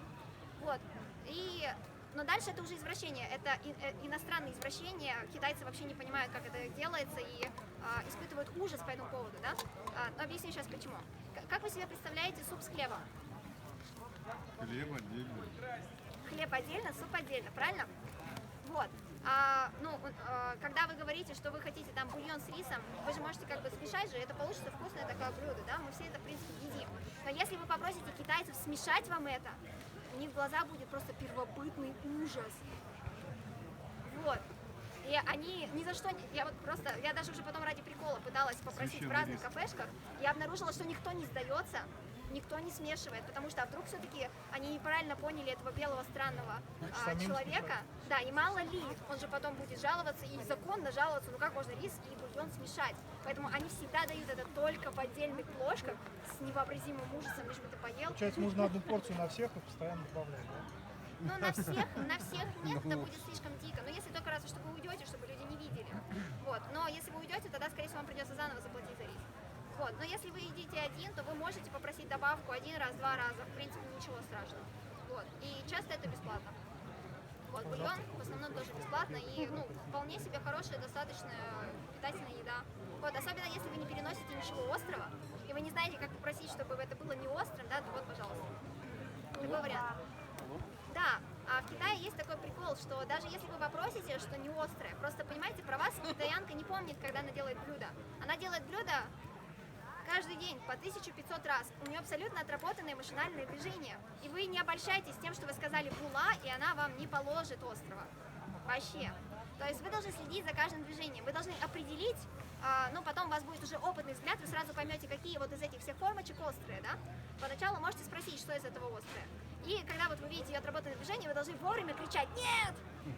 Потому что если вовремя не покричите, и она уже там помажет или наберет, она просто возьмет так и там протрет, например, или вытащит так половину, а остальное как бы, ну это уже не такое острое, да? Но для вас это все равно может оказаться убийственной порцией. Вот. Самое экзотическое какое? То есть они там острые люди, да? Ну да, острое. Самое экзотическое. Летучие мыши? Нет, не ела. Ну, не знаю, может быть, какого-то сушеного шелковряда или что-то такое, я не помню. Они это сами едят, да? Ну, Или это только снеки, для иностранцев? снеки. Не, ну у них есть такие, у них есть тысячелетнее яйцо, которое они закапывают, оно там гниет, и вот потом они такое едят. Ну, по крайней мере, оно так выглядит, да, оно такое черное и... Протухшая. Протухшее, да, яйцо. Вот такое, например, есть блюдо. Вообще очень интересно, когда вы приходите на китайский рынок, на именно такой вот в трущобном районе, вот вы пришли на китайский рынок. Самая колоритная вещь. То есть там такие палатки от солнца, помои, кровь, все это струится, да, вы так идете, переступаете через все это. Здесь лежат вязанки со змеями, которые норовят оттуда выпрыгнуть и выбежать. Здесь вязанки с черепахами, здесь с лягушками, это все можно есть, ну там, предварительно приготовив. Здесь будут такие похожие на вяленую рыбку, но если вы приглядитесь, вы увидите, что это вяленые крыски. Вот. И еще То есть все-таки... они едят крыс на полном серьезе. Ну да, Уличных или специальных? я не спрашивала. Я думаю, что вам честно никто не ответит. Суть в этом. И вот здесь мы поступаем к вопросу о том, почему важно знать, например, китайский, если вы поедете в Китай, да? Потому что когда вы заходите и хотите что-то заказать в меню, вы должны понимать, что именно вы сейчас заказываете. Потому что вы запросто можете съесть собачку, кошечку, голубей, все что угодно. Вот. Но есть определенные лайфхаки по тому, как читать меню. Но как бы сейчас я без экрана, поэтому я не могу это показать, но вот у меня в группе можно посмотреть, что есть вот специальные черты, которые вам сразу подскажут, что это вообще, и стоит на это обращать внимание или не стоит, что и будет примерно там всем не мясным, а что обязательно будет мясным, что, например, будет с короткими ногами, а что будет с длинными. Там у них есть специальные иероглифы для животных с короткими ногами. Вы сразу, как только видите вот эти черты, сразу понимаете, это что-то коротконогое. А собачка это коротконогая? Смотря какая собачка. Корги.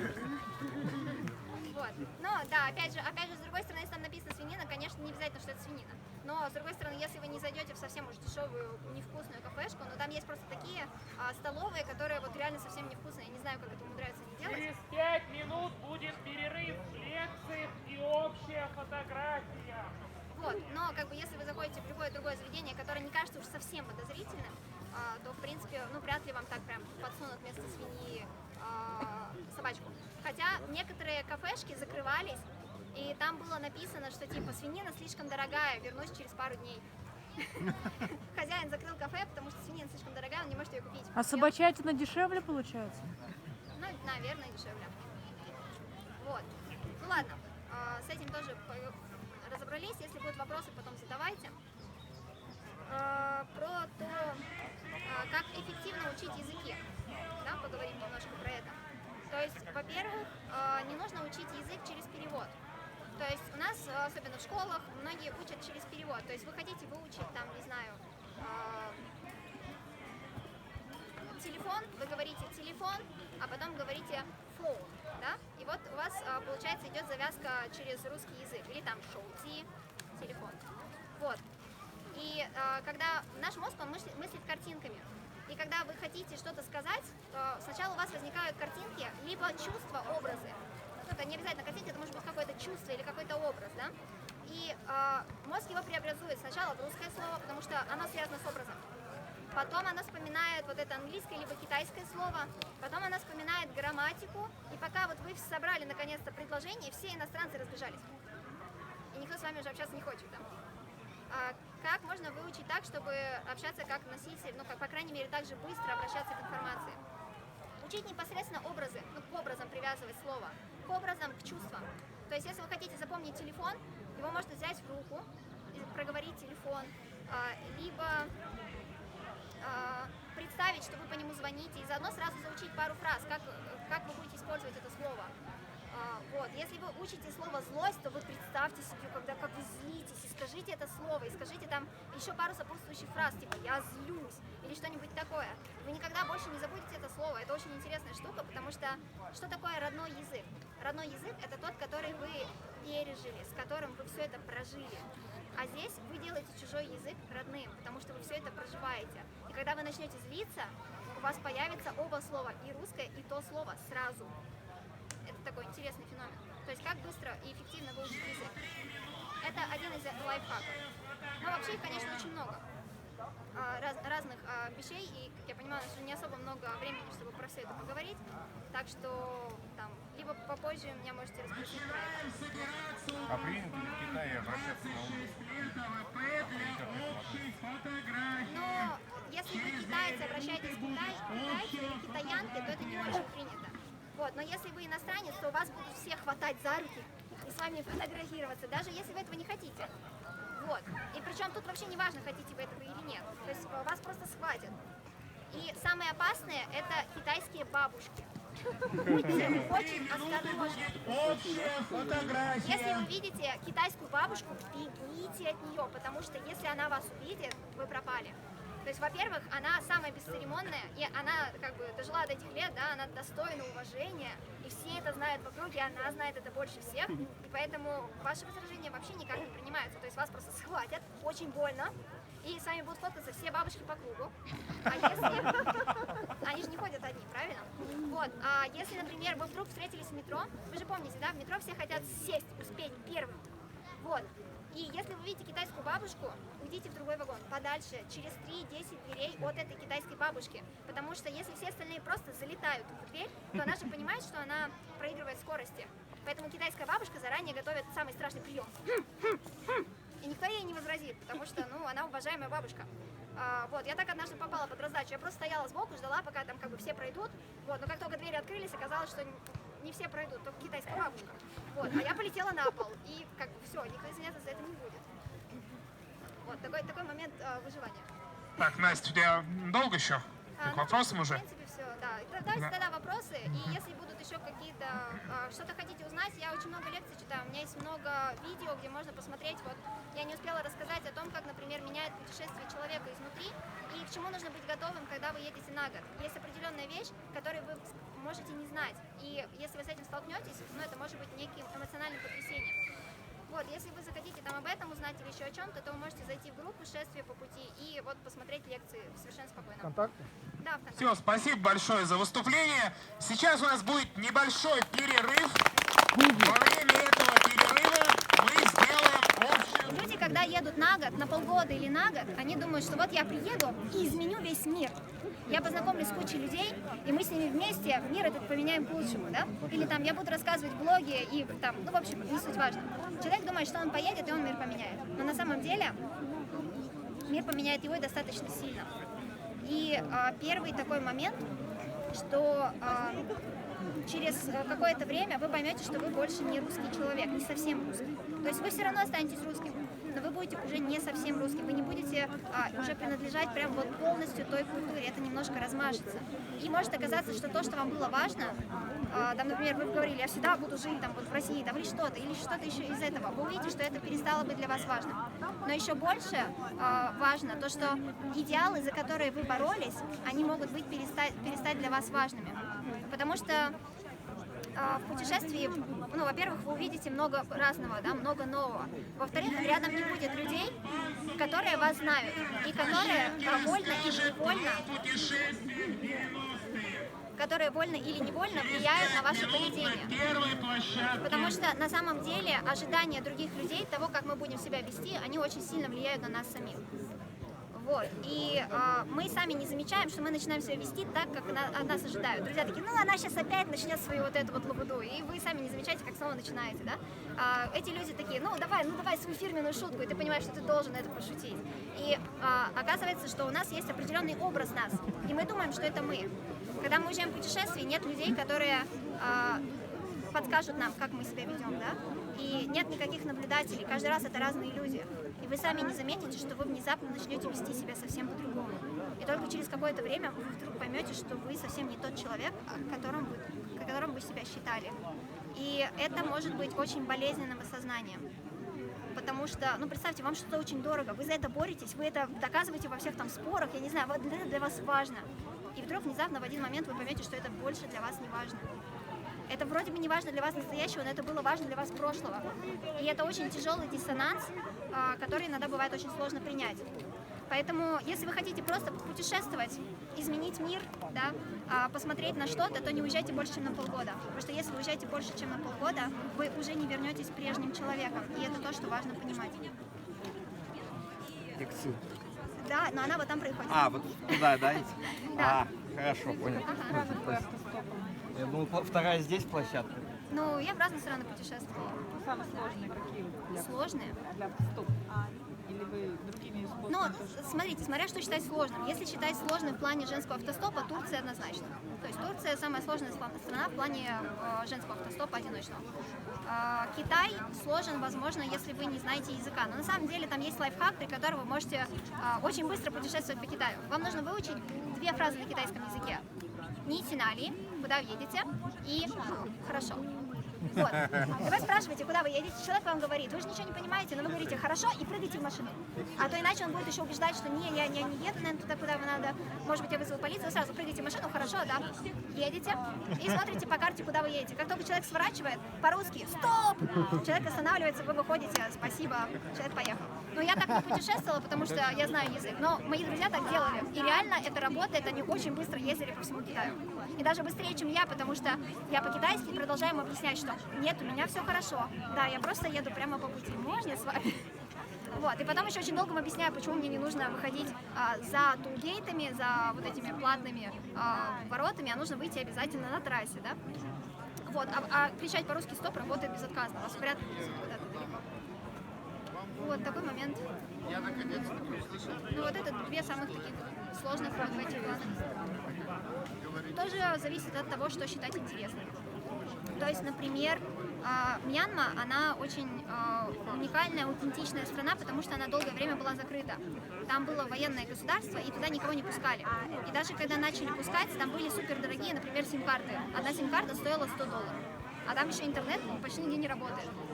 И жители сохранили очень много именно вот такого прямо культурного. Они прям ходят, и мужчины, и женщины ходят в юбках везде, всюду, то есть это абсолютно для них нормально. Вот. И они действительно искренне рады туристам, и они не видят в них кошелек. Ну, если, конечно, не приезжать прям в самые раскрученные места, там, конечно, все подпортилось. Во всех остальных местах все совсем по-другому. Вот. Правда, конечно, там есть свои сложности в виде того, что вам будет тяжело вписаться в дом к человеку, потому что там должна быть лицензия на прием иностранца. Она достаточно дорогая. Поэтому вас многие откажутся вписать к себе в жилье, просто потому что соседи настучат, им будет очень плохо.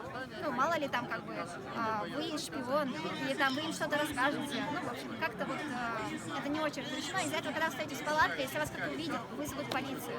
И ради вашей безопасности вас отправят в отель, который стоит $40 за ночь и всякое такое. То есть нам нужно хорошо прятаться.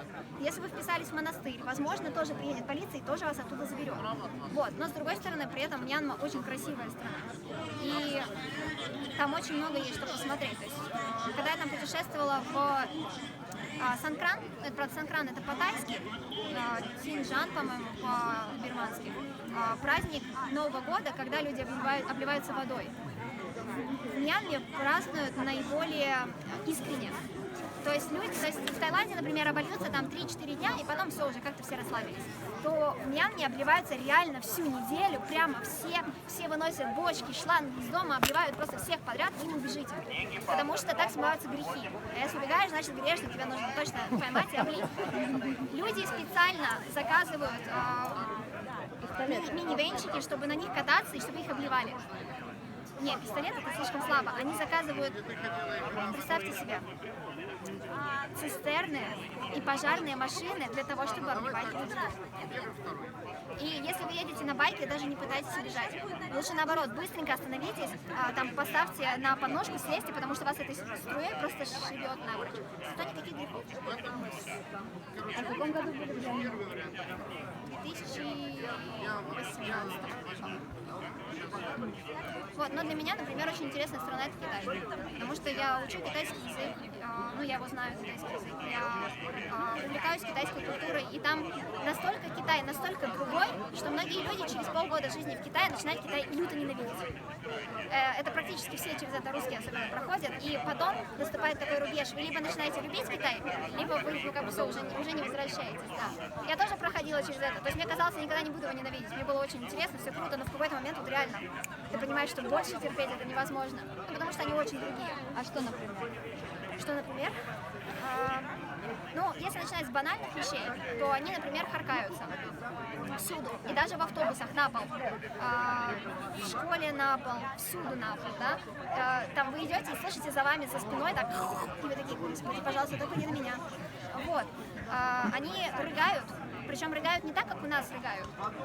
Понимаете, у нас как бы, вот когда они рыгают, они очищают свой организм от неприятных, нехороших газов. И поэтому, понимаете, если они оставят хотя бы немножко этих газов внутри, то как бы они загрязнят свой организм. Поэтому они очень широко раскрывают рот и выдавливают из себя все. И это делают даже там красивая маленькая китаяночка сидит рядом с собой, такая... Вот, и от этого, вот, меня, например, тошнило. Первое время я просто не могла есть ни в одном общественном месте, просто тошнило. Вот. Но это все как бы такие мелочи, да? Есть более такие глубокие вещи, как, например, китайцы, они лицемеры. Они дружат с тобой только пока ты им полезен. И есть еще, например, они стукачи. И для нас это плохо, а у них это просто форма выживания. Для этого нужно гораздо глубже погрузиться в культуру, чтобы принять это. Почему они стукачи? Ну, представьте себе, вы маленький ребенок, и вас начинают уже с 2 лет мучить всякими языками, математиками, всем. А потом вы идете в школу, встаете в 6:40 утра, в 7 у вас уже начинаются занятия, потом вы там освобождаетесь к 3-4, а потом у вас еще 2 часа домашка, плюс у вас еще очень много разных мероприятий, и вы просто заняты. И это еще начальная школа. То есть вы представляете себе, сколько они учатся. А в средней школе еще больше, в старшей школе еще больше. Все, что вы делаете, вы только учитесь. Если вдруг у кого-то появятся романтические отношения, у них не хватает времени, у них нет времени на романтические отношения. Но если вдруг у кого-то появится, их одноклассники будут испытывать двойственные чувства. Первое – завидно, конечно, завидно. А второе – 2 конкурентами меньше. Потому что эти люди учатся не так усердно, и они вам больше не конкуренты. Очень большая конкуренция, очень много народу. И, например, там, ну, я не помню, сколько там будет высший балл, но предположим, высший балл 100, если вы сдадите на 85, то вы не сдали. Потому что будет очень большой процент тех, кто попал вот в то число, сдали там на 87, на 95, на 99. И если вы вот не в этом рейтинге, то все, как бы вы уже вряд ли куда-то поступите. А если в России поступили, не поступили в университет, это не важно, да? Вы еще можете найти хорошую работу, и вообще кто сейчас смотрит на образование? В Китае настолько большая конкуренция, что, ну как бы, а зачем вообще рассматривать тех, кто без образования? И там есть социальные исследования, и четко видно, что если вы не поступили в институт, то ваша жизнь, как бы, у вас нет хороших телефонов, нет хороших квартир, и, в принципе, у вас очень маленький заработок, вы продаете, там, не знаю, как бы, зелень на рынке. Если вы поступили в институт, у вас может быть хорошая жизнь. Но, опять же, если вы найдете работу, да? С одной стороны, там вроде бы все очень просто, если вы уже закончили, если вы хорошо закончили, вот, и вас возьмут, даже если вы как бы не очень на самом деле, ну, если вы такой, только четко следуете по инструкциям, это идеально, все, мы вас берем, да, не надо думать. Но все равно есть определенные сложности, что даже когда вы закончили, все равно очень много людей, кто закончил, и, ну, тоже бывает конкуренция, чтобы найти работу, хотя бы какую-нибудь. Но суть в том, что вам с самого детства говорят, что вам очень важно сдать хаоши, экзамен, и вам важно поступить в институт. И вы учитесь целыми днями, только и делаете, что учитесь допоздна вообще. Мама там продает в кафе еду, а вы сидите в темном закутке, вы тут все грязное, крысы бегают, и вы решаете задачки. Вот. И, наконец, вот вам 16 лет, вы приходите на этот экзамен. Экзамен, по-моему, длится 3 дня. В это время нельзя играть музыку на улицах. Это запрещено. Чтобы ничего не отвлекало детей от экзаменов. Глушится интернет, его тоже нет. Вот. Вокруг школ тоже выстраивают, вот, чтобы вообще муха не пролетела, никто не мешал ученикам. Это самый важный экзамен, самый важный день в стране буквально. Вот. Все сидят и делают эти экзамены. Это выпускной из школы? Да. Вот, естественно, страшно, да? Представьте, вам 16 лет, вы всю жизнь только и делали, что учились, и если вы не поступите, то вся ваша жизнь, ну, коту под хвост. Но если вы попробуете списать, то положен тюремный срок. То есть вы попадаете ребенку, вас посадят в тюрьму на срок от 3 до 8 лет. Вот, поэтому, а почему так? То есть, Потому если что- ты на кого-то пожаловался, что он якобы списывал, значит, у тебя меньше конкурентов. Нет, Ну, там его же посадили. нет, так доказательства нужно, конечно. Нет, так все просто не получится. Так просто вы начали с того, Да, что я сейчас вот как раз лицемерие- продолжу. Но почему вот это вот как бы стукачество, почему вот это вот уголовное наказание за списывание? А представьте себе, они вот всю жизнь только делают и учатся, да? И возьмут только немногих. А кто-то взял и списал, и он меньше достоин, чем кто-то другой. И это же плохо для системы. Вот, естественно, на этого человека нужно пожаловаться, так ведь? Или, например, в школе, когда все учатся, а кто-то один читает книжки, ему нужно помочь. Если он сейчас не будет учиться, то он же все потом как бы никуда не пойдет, поэтому они на него тоже настучат. То есть для них это хорошо, это во благо. То есть если мы настучали на человека, который списывает, то недостойный человек не займет место достойного. Вот. Примерно так. Ну, это же не везде так, наверное. Там есть тоже там города побольше, поменьше, там, ну, не знаю. Что есть больше-меньше? Города. Ну, везде такой менталитет или только в Ну, крупных суть-то- городах? суть-то в- Наверное, везде, скорее. Нет, суть в том, что конкуренция, она же по всей стране. А те, которые живут в селах, у них иногда даже нет регистрации паспортов, то есть они в принципе не могут никогда пойти учиться. Или у них нет Знаешь, денег. для них не надо так учиться усердно и так. Но если они совсем ничего не будут делать, то они никогда не вылезут из нищеты. У них нет денег иногда даже для того, чтобы нормально есть, кроме там, может быть, рейса раз в день. Вот, естественно, все хотят вырваться из нищеты. Хорошего тогда. Образование у них бесплатное? Школьное? Нет, не бесплатно. Ну, там, может быть, разве что только если вы пойдете там на конфу, например, учиться в школу конфу. Но там прям детей избивают, у них там есть всякие шрамы, синяки. Вот. Но если они через это проходят, они могут стать тренерами кунг-фу, и тогда, да, они там, ну, как бы, их берут на пансионат. Ну, в общем, это не очень такое. Обычно, да, нужно платить. И за медицину тоже платить. То есть в Китае на самом деле пожестче, чем в России. Это еще неплохо живем, как бы нам не казалось. А с персональными данными, вот у них там все под контролем? Да. Ну, на самом деле, все равно еще не совсем система работает, естественно, куча народу, поэтому нет, она не всегда работает. Но тенденция. Есть такая тенденция, да. Но в связи вот с таким менталитетом, то, что там ребенок что делает всю жизнь, что учится, много ли нонконформистов, которые там? Нет, вот как раз нонконформистов, естественно, немного. Но зато это очень интересные люди. Вот. И на самом деле, ну, я с такими людьми знакома. То есть есть люди, которые путешествуют автостопом, которые работают в хостелах, учат английский и такие как бы... Но они все равно, конечно, когда-то к чему-то приходят. То есть в китайцах вот эта идея бизнеса, она сидит. То есть их прям вот с детства воспитывают на этот бизнес. Вот. Но там есть, да, творческие люди. Есть там у меня друг, который решил просто выступать, стал краситься под Майкла Джексона, петь песни, выходить задом. Вот. Но он неплохо получает, на самом деле. Он выступает в ресторанах и за раз получает достаточно неплохие деньги. То есть, да, он вроде бы нонконформист, но он вписался. Вот. Но самые интересные люди там часто бывают те, кто знает несколько языков.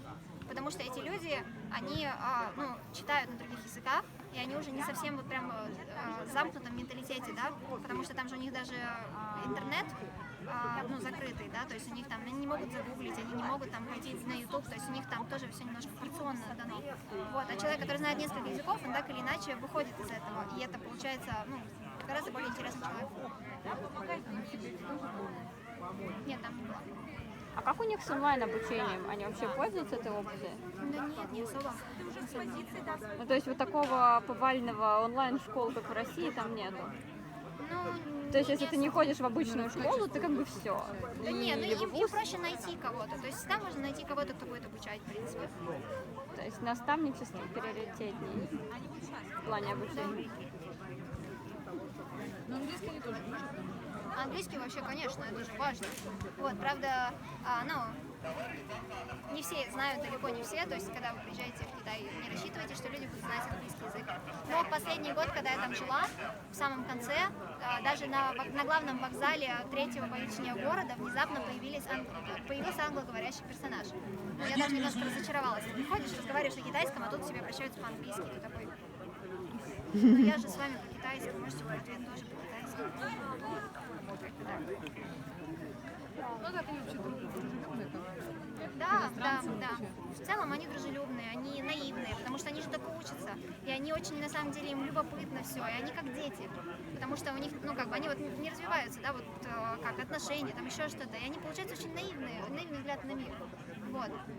Но при этом тяжело дружить с людьми противоположного пола, потому что у них это и не развито, и они не понимают, что можно окружить, вот, и опять же у них есть идея фикс, иностранная жена или иностранный муж, вот, поэтому если вы заговорили с китайцем более 3 раз, то все, готовьтесь, цветы, там, не знаю, плащ на плечи, да, в лучшем случае, и все, замуж. Ну, ты же 3 раза со мной заговорила, передай солонку, передай соль и дай, пожалуйста, хлеб, все, это любовь на всю жизнь. Вот. Но если Китай знает английский язык, то уже будет проще, он уже будет понимать, что, в принципе... Ничего серьезного, да? Да, что вы можете просто общаться, но это не значит, что он это будет понимать. Это не значит, что он будет понимать. Да. Но, с другой стороны, да, вот они дружелюбные, они готовы помогать, они такие очень наивные. И вот если глубже понять все это, то ты перестаешь на них злиться, ты понимаешь просто, что это люди, которым тяжело жить, им нужно очень много работать, реально впахивать для того, чтобы жить. Вот. И при этом возникает большое уважение к тому, что они же на самом деле очень много всего знают. Вот такой труд, он заслуживает уважения.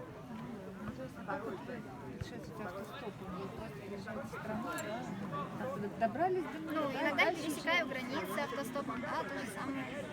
И путешествуете дальше. требует просто меньше денег, да? Конечно, это требует меньше. Да, я же говорю, что я живу в путешествиях. То есть я и работаю в путешествиях. А чем занимаетесь? Ну, поначалу, я же рассказывала уже только что всю эту Просто лекцию. мы пришли чуть позже. Вот, что можно как бы стритовать, можно попадать на сезонные работы. Понятно. Просто вы сказали про учителя, я думала, что... Ну, я сейчас работаю учителем, но это, во-первых, было не всегда так, вот, во-вторых, очень много разных вещей, которые можно делать. Да. Сейчас я учитель английского и китайского языка. Вот скажи, в Китае вот, в общем, жить некомфортно, там тяжело, хуже, чем в России? Но если вы иностранец, то вам комфортно. Если вы китаец, то потому что вы белые. И белые там больше платят, вот как бы? Ну, смотрите, во-первых, вы обладатель английского языка. Возможно. Ну, либо хотя бы обладатель русского языка, если вы на севере Китая, то это как бы тоже ценится. Вот. И вы можете научить, да, этому языку. Китайцы, ну, они могут много знать, но им тяжело вспомнить это все предложение, им тяжело связно говорить, поэтому им еще нужны иностранцы, по крайней мере сейчас, чтобы обучаться не сугубо часто. Вот. Хотя уже много есть китайцев, которые тоже хорошо говорят. Вот. Ну и просто есть определенное уважение к белым людям. Ну и просто, в принципе, даже не важно, просто то, что вы иностранец. В другой стране будете жить лучше. Попробуйте притвориться в России иностранцем, вы сразу видите, как стало жить лучше. В России тоже на английском говоришь? Да, я и говорю, что как бы если вы иностранец, в принципе, почти в другой стране, то вы, Я скорее всего, будете жить Anastasia лучше. from Canada, да? Да. Типа того. Ну, а с фонетикой языка какие сложности там возникают? Ну, китайский язык на самом деле легкий язык. То есть, во-первых, На самом деле, китайцы так не считают, да? Не-не-не. но Для он... тех, у кого есть музыкальный слух. Нет, это абсолютно неправда. Нет, это неправда. Ну, смотрите, можете ли вы, вот у кого нет музыкального слуха, поднимите руку. Ну, я не боюсь. Вот, или кто, по крайней мере, не ходил в музыкальную школу и не учился, да? Можете ли вы различить ма, ма, ма, ма? Это 4 разных звука или нет? Да. Вот, не нужны ноты, не нужно ничего этого знать. А что То ты есть сказала один, 4 раза? ну, я просто произнесла разные тона. Вот, ну, как бы это, на самом деле, одно слово ничего в китайском языке не значит. Ну, Я полгода до первой поездки в Китай изучала по учителям, по всяким учебникам, с аудированием. Я абсолютно неправильно, я все это не слышу, я все это неправильно произнесу, я потом китайцы должны. ну, там могут быть сложности именно во вступлении, когда вы еще не разбираетесь в китайском, правильно его начать учить. То есть, ну, лучше все-таки там, может, первые уроки с кем-то, кто вам подскажет, как вообще подступиться к языку, потому что этот язык больно непривычный для нас. И поэтому это может быть сложно. Но не нужно обладать музыкальным слухом. Вот, на самом деле нет. То есть просто есть первый тон, он высокий и ровный. Это, кстати, самый сложный для русских. Потому что мы всегда заваливаем, мы говорим либо вверх, либо вниз. А просто сказать ровно ма, ма. Вот, попробуйте, вы сразу начнете заваливать вверх или вниз. Вот, да. А ты до Китая учила китайский или Да, уже я там? самостоятельно учила. Вот, я говорю, что китайский на самом деле легкий Я язык. говорю репетитор. Нет? Ну, я сходила на мастер-класс по китайскому, который проводили живые люди, и поняла, как учить. И все, дальше я училась самостоятельно. И сколько вот понадобилось времени? Ну, я очень люблю языки. Я учила разные языки, то есть и бирманский, и турецкий, там, лаосский. Поэтому я увлекаюсь языками. Когда учила китайский язык, я учила там его по 4 часа в день, для того, чтобы его действительно заложить в хорошую базу. То есть, ну, если вы хотите прям действительно хорошо разговаривать на языке, то нужно очень много времени ему уделять. Вот, естественно, мне потребовалось не так много времени. Может потребоваться немножко больше.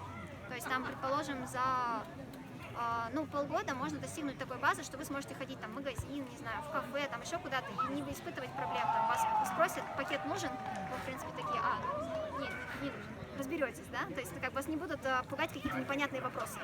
Вот. А чтобы поддерживать хороший разговор, там, не только о том, я путешественник, там, не знаю, я люблю вот это, а ты что любишь, а вот на какие-то чуть-чуть поболее темы, то, естественно, нужно больше, чем вот.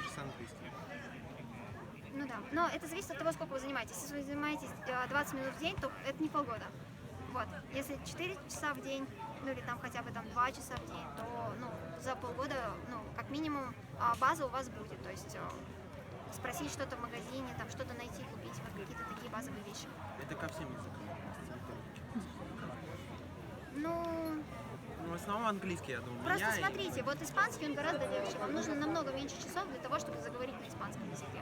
Китайский, он слишком непривычный язык, вам потребуется немножко больше времени. Еще зависит от того, будете ли вы учить, вот как я говорила, когда вы учите через образы, либо вы будете учить через перевод. Через перевод у вас будет медленнее сам язык идти. Вот. Если будете учить через образы, то он будет вам более родным. То есть вот разные такие моменты.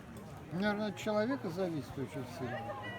Нет, Кто-то будет очень быстро, а кто-то... У кого-то есть склонность к языкам. На самом деле у всех есть склонность к языкам. Вы же все знаете. Мы же все язык. говорим на А нем. русский язык это капец какой сложный. Я когда жила за границей, через какое-то время мне стало тяжело говорить на русском языке. То есть я очень много говорила на английском, на китайском, а на русском практически не говорила. И потом у меня перестали получаться деепричастия. Вот там полное предложение с деепричастием, с причастием. Да, вот видите, начинается, как только заговорила. Потому что у нас очень длинные слова, куча всяких изменений в конце слова, ющийся. И вот чтобы все это согласовать, это очень сложно. У меня перестало получаться. Даже сейчас, вот я там, когда разговариваю, я говорю, это согласовать, точка, да? Это очень сложно. Вместо того, чтобы сказать согласовать, очень сложно. Да? Не могу это соединить, потому что русский действительно сложный язык. Вот. И на самом деле просто каждому человеку нужно понять, какие каналы у него ведущие, например. То есть там, например, кинестетика, либо вам нужно услышать слово, либо вам нужно его прочитать, увидеть, написать, там, вам нужно определить, что именно подходит для вас. Вот. И когда вы учите первый язык, вы этого еще не понимаете, начинаете учить второй, третий. Чем больше языков вы пробуете учить, тем быстрее вы поймете, как вы будете учить, как вам легче всего учить, и тем проще вам будет выучить языки. Такая вот тема. Ну, то есть это мое наблюдение, вот оно оказалось правильным. То есть когда начинаешь, когда учишь какой-то иностранный язык, начинаешь забывать родной, да? Ну, русский, да. Ну, если просто учить, то нет. А вот если вы его не используете, то достаточно быстро. Достаточно быстро. А если использовать, то как бы... Если использовать, то, конечно, не забудьте. Вот я же сейчас на нем разговариваю, потому что я его уже использую какое-то время. Нет, ну, видя, там что-то начинаешь забывать, что-то там...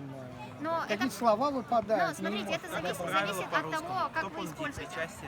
Если вы используете язык только для того, чтобы созвониться, сказать «Привет, как дела? У меня все хорошо», то скоро вы забудете язык. Вы будете помнить только «Как дела?» и все хорошо. И неважно, родной это язык или иностранный. Вот. И фишка в том, что чем больше вы используете этого языка, тем лучше вы будете помнить. То же самое с русским. Раньше я не смотрела фильмы, не читала книги на русском языке, читала только на английском, на китайском или на том языке, который я хотела выучить. Через какое-то время я поняла, что мой язык русский очень сильно обеднел, ну и к тому же, то, что я его реже использую, я стала его забывать. И я поняла, что мне нужно читать хорошие произведения, может быть, даже классические, еще какие-то с большим словарным запасом, и тогда у меня сразу же будет возвращаться язык, он будет богаче. То же самое, когда вы учите иностранный язык. Если вы только практикуете каждый день «Привет, как дела?», то это все, на что вы будете способны. Если вы будете читать произведения, говорить на какие-то сложные темы, то, естественно, вам будет доступно больше, это будет в вашей актуальной памяти, вы сможете это сразу же сказать, а не долго вспоминать или заглядывать в словарь.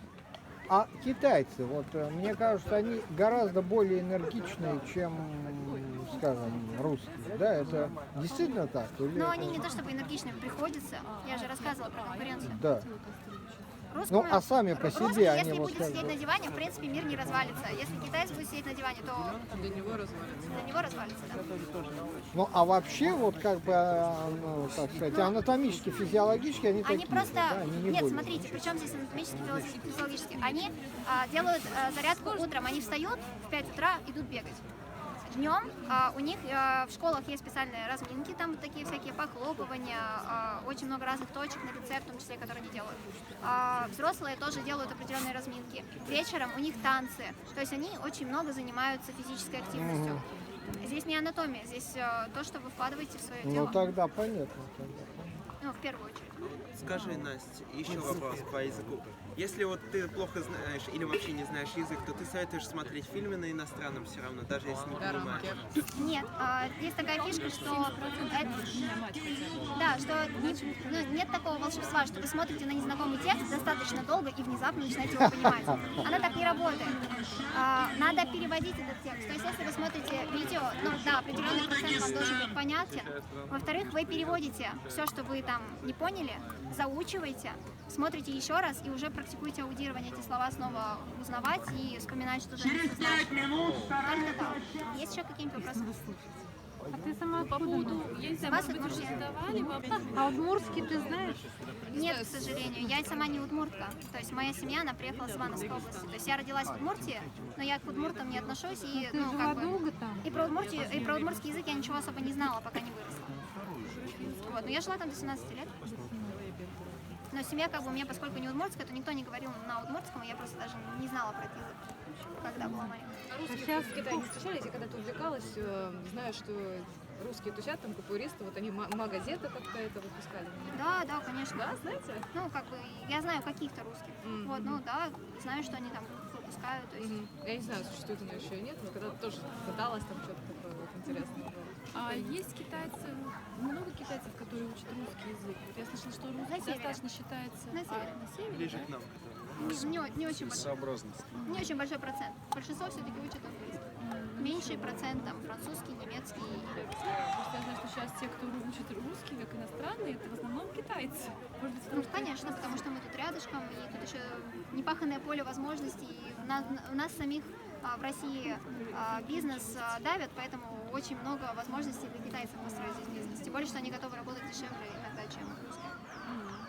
Ну, по крайней мере, в начале. Они готовы больше пахать. Вот. Такая тема, да. А через какое время начинает забываться родной язык, если вот ты живешь где-то и общаешься Ну, на иностранном Но языке? зависит от того, насколько сильно ты не используешь язык. Ну вот живешь там в Китае, наверное, не Но у используешь. меня начались практически. проблемы где-то, наверное, через 1,5 года, хотя я общалась время от времени с ребятами. То есть как бы это не было полностью прекращение. Надо же, как Вот, удивительно. так было Родной такое, язык. что я не общалась вообще 1 месяц, и потом, когда я увидела русских, я начала заикаться. И мне было очень тяжело говорить по-русски, и мы как раз, ну там были разные ситуации, когда нужно было там что-то кричать, там, ой, смотри, осторожно, камень. Ну, я просто в автостопе познакомилась. Через 3 минуты здесь, на второй площадке, Люба Василевская и Надя Познакомилась с Тайкой, и она позвала меня в свой парк на рафтинг бесплатно, вот, и посадила меня в лодку, и там оказались русские. Вот, естественно, там, когда там нужно грести, там камни какие-то, я все это кричала только на английском языке, и потом робко, заикаясь, пыталась что-то сказать на русском.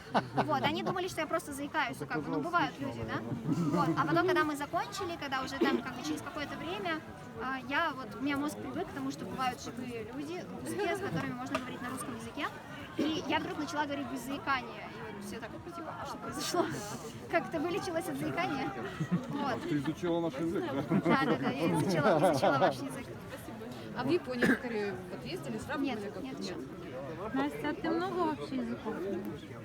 Ну, прямо вот знаю, я только 3, то есть русский, английский и китайский. То есть, как бы, да.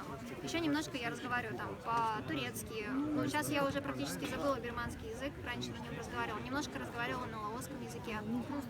Ну, немножко, скорее, больше понимаю, чем говорю там по-испански, по-французски. Только что прожила, что вдруг и германский, и лаосский. Ну, я специально учу, мне нравится.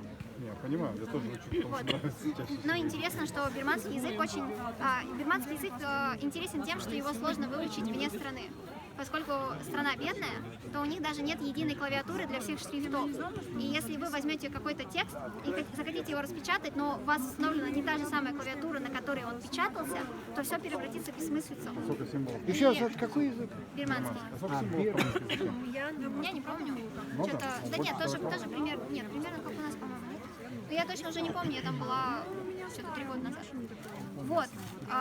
Но и получается, что в Таиланде часто можно увидеть объявления о работе, которые тайцы расклеивают для бирманцев. И там одна бессмыслица, потому что, ну вот, распечатали просто не на той клавиатуре текст. То есть им набрали бирманцы текст, но они просто на своем компьютере открыли его на другой клавиатуре. Не другая клавиатура, а другой шрифт. Ну, другая кодировка, да. Ну, в общем, я не очень знаю, как это называется, но суть в том, что настолько бедная страна, что вот вы не можете практически никак выучить язык, будучи не в стране. То есть есть, конечно, но все это очень тяжело. Вот.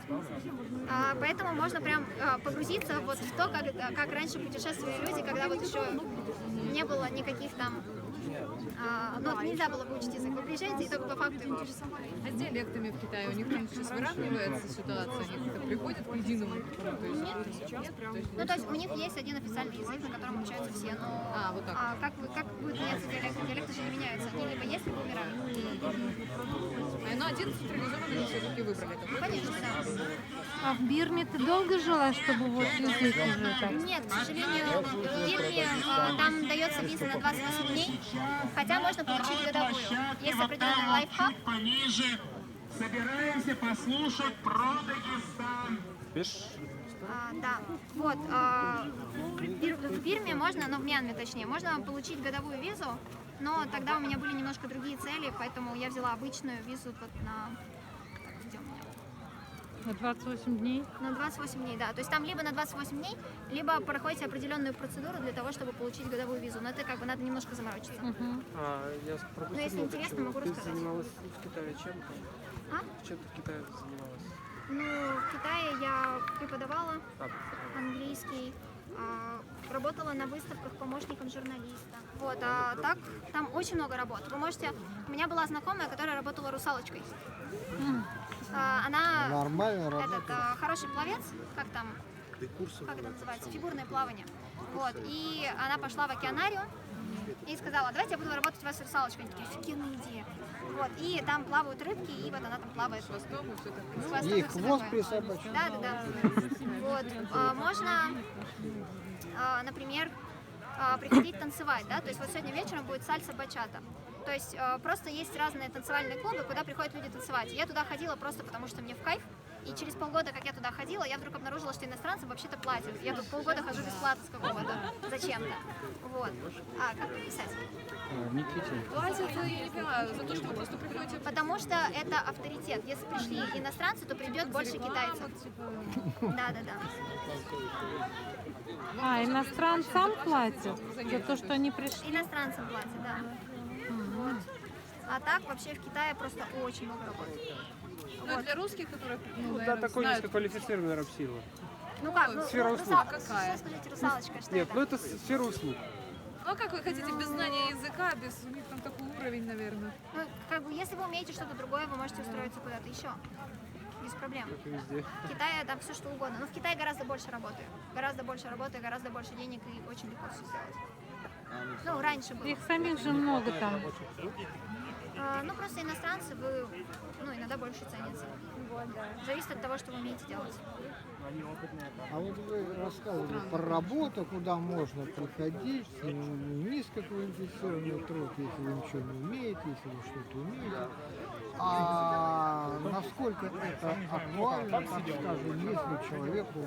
Может, она алкашей пошла выгонять? Если человек не совсем молодой. Вы имеете в виду именно в Китае?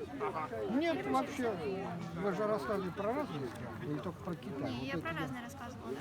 Нет, в принципе, как бы, вы же иностранец, вы путешественник, интересный человек, поэтому это... Ну, это про Китай, да?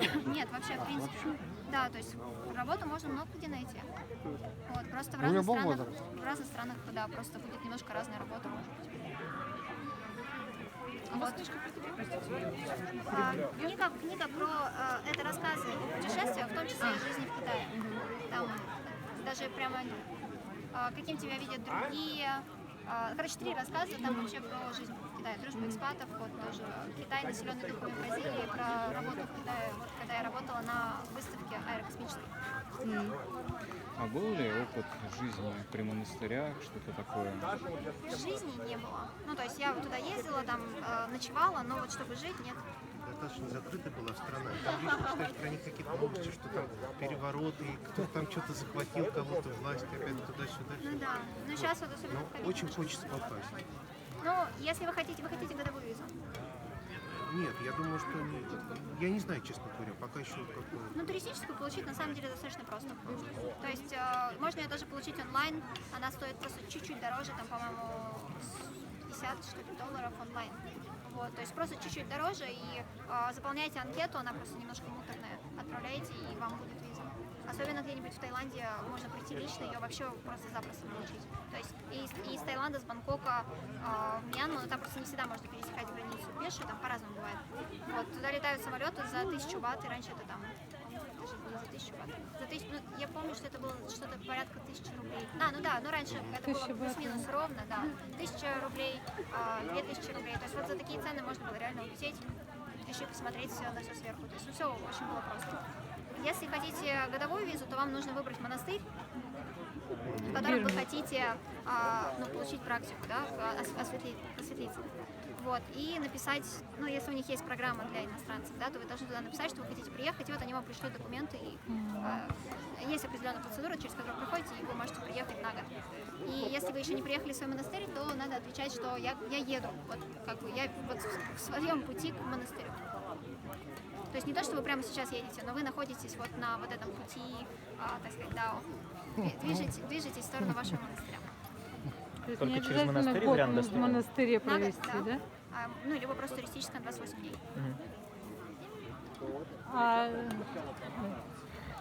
Ну, либо получаете рабочую, если вы высококачественный специалист, учитель русского языка, например, то вы можете изучать военных, обучать военных. Вот, но вы должны быть прям очень крутым. Что с монастырем такого, что на год? Я, возможно, прослушал, в чем фишка монастыря, что это странно звучит, что монастырь, виза на год, как это работает? Ну, потому что вы приезжаете изучать буддизм, просветляться, и вам дают вот такую как бы специальную то есть визу. У них есть отдельная программа под изучение буддизма? Да, специальная. Это будет не туристическая, это будет именно там специальная язык виза. нужен английский? В Бирме? Нет, вот по этой программе монастыря. Да нет, в принципе. Ну, как бы, нет, не особо. Это накладывает обязательства какие-то? Ну, в смысле, по факту, наверное, это нужно его изучать в монастыре или не нужно? Не обязательно. Вы находитесь на вашем пути. То есть, может быть, так получится, что вы приедете и почувствуете, что это не время. Но виза уже будет. Прекрасно. А как там перемещаться в стране? То есть там, можно наверное, автостопом.